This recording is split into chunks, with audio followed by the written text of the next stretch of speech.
Mark Twain once wrote, "It's easier to fool people than to convince them that they've been fooled." And when it comes to Islam, we're getting pranked.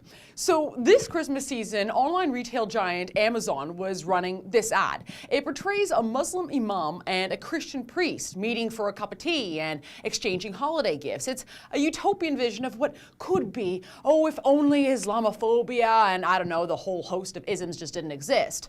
The ad was making the rounds online as the West was waking up to headlines of murderous jihadist attacks in Berlin and Turkey, while ISIS published its naughty or nice list, including all the US churches they'd like to attack. But here's the thing, when faced with the harsh reality of their new normal, the moral relativists of the snowflake generation, overexposed to a mythical portrayal of Islam akin to that Amazon ad, well, they can't help themselves from crying, but the Crusades. Literally, the exact same week that the Christmas markets were being shut down across Germany and others were being barricaded as far as Canada, as Europe was reaching peak enrichment with heavily armed guards surrounding nativity scenes across the continent, ignoramuses rushed to Twitter with the "he without sin cast the first stone" diatribe. Islamophobic Christians seem to forget that time when they had the Crusades. You can't blame a whole religion over the actions of a few, or Christians will have to own up to all the death calls during the Crusades. Funny how when the Christians are killed, it's terrorism, yet when Christians wiped entire races from the earth, it was called the Crusades. Okay, first of all, Islam is not a race. Second, look, I know schools have stopped teaching history in an even remotely objective manner, but here's a fun fact.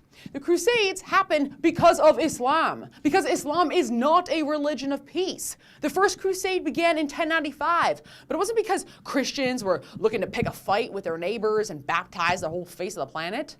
The first crusade was called only after 4 centuries of Muslim aggression. The first crusade was called 460 years after the first Christian city was overrun by Muslim armies. 457 years after Jerusalem was conquered by Muslims. 453 years after Egypt was taken. 443 years after Italy was plundered, 427 years after Muslims first laid siege to the Christian capital of Constantinople, 380 years after Muslims conquered Spain, 363 years after France was first attacked, and 249 years after the capital of Christendom, Rome itself, was sacked by a Muslim army. The First Crusade only came after centuries of church burnings, murder, enslavement, and forced conversions of Christians, all at the hands of Islam. And by the time the Crusades finally began, Muslim armies had conquered 2/3 of the Christian world. Look, if you want to keep living in your fantasy land where all religions are equal or where Islam is the victim, go ahead. But just so you know, history is repeating itself. Our nations are being invaded by millions of Muslim men of fighting age. This is a holy war, one that Islam started, indeed, one that Islam views as never having stopped in the first place. Islam is not a religion of peace. Its text, its prophet, and an enormous percentage of its adherents are hell-bent on breaking the cross, though they never will.